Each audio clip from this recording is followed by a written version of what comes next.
Hey guys, what's going on? James here, and in today's video we're going to be talking about expectations for Devin White for his upcoming rookie season, the entire overhaul of the special teams unit, and then finally we're going to be talking about potential replacements for Jason Pierre-Paul given his neck injury. So without further ado guys, let's talk about it. First thing I want to talk about is expectations for Devin White for this upcoming rookie season. Now, I am very high on Devin White. I think that he is going to be a phenomenal player, especially given that the Buccaneers have switched from a 4-3 defense to a 3-4 defense. Now, it is going to be a situation where the Buccaneers are going to have two interior linebackers, Devin White being one and Levante David being the other. And this is kind of the first thing that I think is going to be very, very beneficial for Devin White and what is going to lead for him to have a very, very strong rookie season. Obviously, Levante David, I don't believe he has any experience with the Tampa Bay Buccaneers playing interior linebacker on this team. He might have at some point for, maybe a few games or something like that. If there is a situation where that happened, hey, please let me know down in the comment section below. But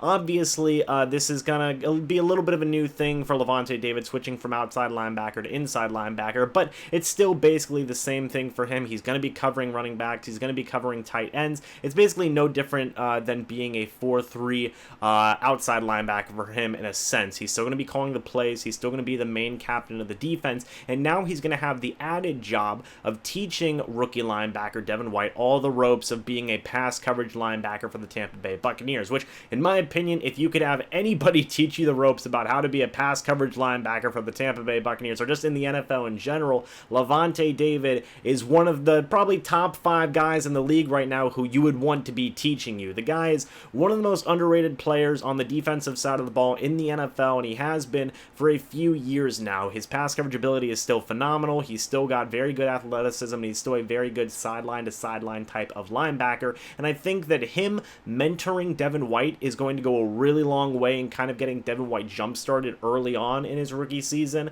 and I really think that that's going to help out a lot, especially in the pass coverage game where Devin White, he has struggled a little bit, but things can definitely get better. He definitely has the athleticism to make up for those kind of weaknesses in the pass coverage game, and I think that Levante David is going to help with that in a very big way. The second thing that I think that's going to help out Devin White a lot for his rookie season is going to be Todd Bowles and the defensive scheme that he is implementing here with the new Tampa Bay Buccaneers defense. Again, this is pretty much another match made in heaven. This is a situation where Devin White, he's still going to be able to blitz a lot as a middle linebacker, something that he did at LSU a lot, and something that he was very, very good at LSU, so you expect that kind of ability to translate well coming into the NFL, because it's pretty much going from a LSU defense that was very much touted to his skills to now a Buccaneers defense that is going to be very highly touted to his skills as well. So again, those three guys of Todd Bowles, Devin White, Levante David, those three working together is going to be absolutely phenomenal. Absolutely phenomenal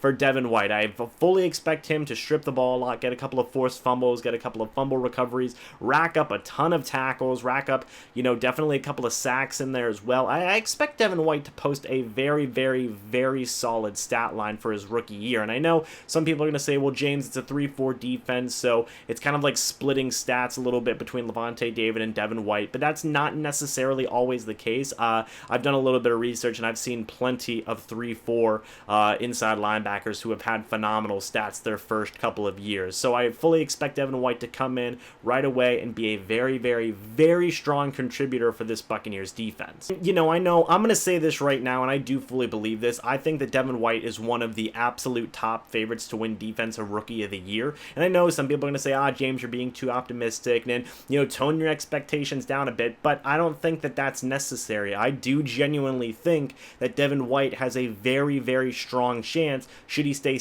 healthy and should he play in every single game, he has a very strong chance of winning Defensive Rookie of the Year. That's just a fact in my opinion. I do really think that Devin White can go out there and make a very strong case for Defensive Rookie of the Year. Him, Devin Bush, probably Nick Bosa, and maybe another guy in there, maybe like Quinnen Williams. Those are probably going to be the top 4 guys who have a chance to win that award. And even looking at national media and even betting odds, Devin White is in the top 2 or even the top guy in terms of expectations of who's going to win that Defensive Rookie of the Year award. So I have some very high expectations for Devin White. Let me know what you guys think of his expectations down in the comment section below. I would love to see kind of like what kind of stat line you think he might have, because that would be a pretty fun thing to look at. Now, in terms of staff, this is a very, very strong special teams staff. Keith Armstrong was a very, very, very respected special teams coordinator for the Atlanta Falcons for many years. Then he has now jumped ship and joined the Tampa Bay Buccaneers. Amos Jones, again, another long-tenured, highly respected type of assistant coach in terms of the special teams and just overall coaching realm. And then Cody Grimm, he's a little bit new. He's coming in, used to play for the Tampa Bay Buccaneers, which is cool in my opinion, but I fully expect him to kind of grow and mold into a very respectable and very competent special teams and defensive coach in his own right as well. Moving on real quick to the players that were lost for the Tampa Bay Buccaneers, and there was a lot, okay? Now I looked at all the players who returned kicks and punts for the Tampa Bay Buccaneers this past season, as well as obviously the kicking and the punting positions as well, and the Buccaneers lost a good chunk of their special teams players unit, okay? You lost Adam Humphries, Deshaun Jackson, Sean Wilson, and Jaquiz Rodgers, who were your main 4 returners last year. Obviously, in the case of Deshaun Jackson, he didn't do a whole lot of returning, but for guys like Adam Humphries, Sean Wilson, and Jaquiz Rodgers, they had a fair number of returns between the 3 of them, and all 4 of those guys are gone. Obviously, Humphries joined Tennessee, Deshaun Jackson went back to Philadelphia, Sean Wilson was just released a couple of weeks ago, so rest in peace to him. Maybe they can bring him back as competition for something. And then Jaquiz Rodgers was also not re-signed this past offseason, or this during current offseason, I guess I should say, and he has yet to sign with another team. The Buccaneers also released Chandler Catanzaro, their former kicker, very early on last season, and they re-signed his replacement, Cairo Santos. And then you also have Brian Anger, who was released earlier on in this offseason as well, and his replacement was eventually signed as well. So again, a lot of departures, a lot of players lost, but they were definitely replaced by some very young players who have a lot of potential. A quick look at the players who are returning for the Buccaneers special teams unit, and you have kicker Cairo Santos, who signed a 2-year contract this offseason, and he had 75% of his field goals made and 100% of his extra points made last year for the Tampa Bay Buccaneers, which, hey, you know what? That's not too bad. You'd probably like to see it get up in, say, maybe the mid-80s, but for the situation that the Buccaneers have had at the kicker position the past couple of years, 75% of the field goals and 100% of the extra points, not bad at all, in my opinion. You also have Dare Ogunbowale and Bobo Wilson both coming back as returners. Now, both of them were undrafted free agents. Dare Ogunbowale was an undrafted free agent last year, and then Bobo Wilson was an undrafted free agent back in 2017. So you probably expect 2 of those guys to be the favorites in terms of the overall returning duties for both kick and punt return. If I had to take a quick guess at who I think is going to be a starting returner for this team, I'd probably have to say Dare Ogunbowale, because that's kind of one of the first guys that Bruce Arians mentioned that kind of jumped off the page for him in mini camps and the rookie camps and whatnot and stuff like that. So I think that he actually has a very good shot to make this roster as a returner and kind of prove his worth in the special teams unit. Finally, you have the players that were added to the Buccaneers special teams unit, and the first guy you have is punter Bradley Pinion, who signed a 4-year contract with the Buccaneers this offseason. You have kicker Matt Gay, who was drafted in the 5th round of the 2019 NFL Draft. Then finally, you have long snapper Zach Trinner, who was signed as a free agent very early on in this offseason as well. So again, this is an insanely overhauled special teams unit. They lost, I believe, 6 players from their unit. They have 3 players that are returning. They have 3 new players, and they have 3 new coaches. So again, a lot of overturn in this unit, in this department, I guess you could say, and I actually have a lot of high expectations. I think the kicking competition between Matt Gay and Cairo Santos is going to be a very, very strong one. Cairo Santos is definitely up there with accuracy, although I will say Matt Gay has a stronger leg, and he has shown so far to pretty much not miss a single kick. I have not heard anything about Matt Gay missing a single kick, not in mini camps, not in rookie mini camps, nothing. So I really think that I would probably have to give the edge to Matt Gay right now, but we will definitely see what shakes out in training camp and preseason and whatnot. Kicker is definitely the most fluid position on a roster, especially in 2019. So, but for right now, I'd probably have to give the edge to Matt Gay. Bradley Pinion, he's obviously going to be a younger, cheaper alternative to, say, a Brian Anger, and I think that he's definitely an upgrade. Brian Anger was definitely kind of heading downhill in terms of his overall play as his age was going on.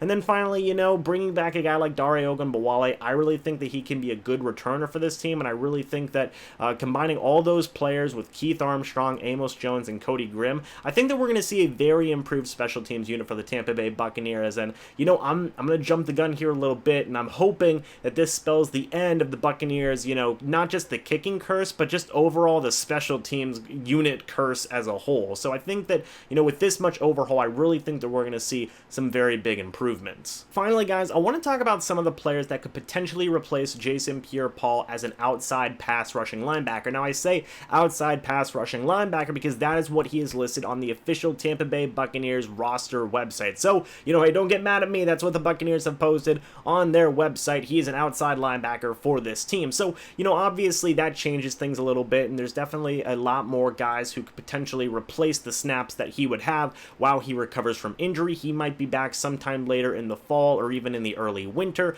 but there are definitely a lot of guys who could replace him. The first guy being Shaq Barrett, who signed a one-year deal this offseason. I have huge expectations for Shaq Barrett. I think that he's going to be the leading pass rushing linebacker for this Tampa Bay Buccaneers defense, and I think that he's going to do a phenomenal job. Always overlooked in Denver, but now he's going to get a chance to be a starter, and with Jason Pierre-Paul being out for so long, I really think that they're going to rely a lot more on him to generate pass rush for this defense, and I think that he's going to do a phenomenal job. You then have guys like Carl Nassib and Noah Spence who are returning. Carl Nassib signed last year from the Cleveland Browns, and then Noah Spence was drafted in the second round of the 2015 NFL Draft. In the case of Carl Nassib, this is going to be a little bit of a change. I don't believe he has played outside linebacker before. He might have played a little bit for the Cleveland Browns, but I'm not too sure. He is returning from a very good season last year with the Buccaneers, where he had, I believe, 6 to 6.5 sacks. So again, very respectable year, very decent year, especially all things considered with the Buccaneers pass rush for the past couple of years.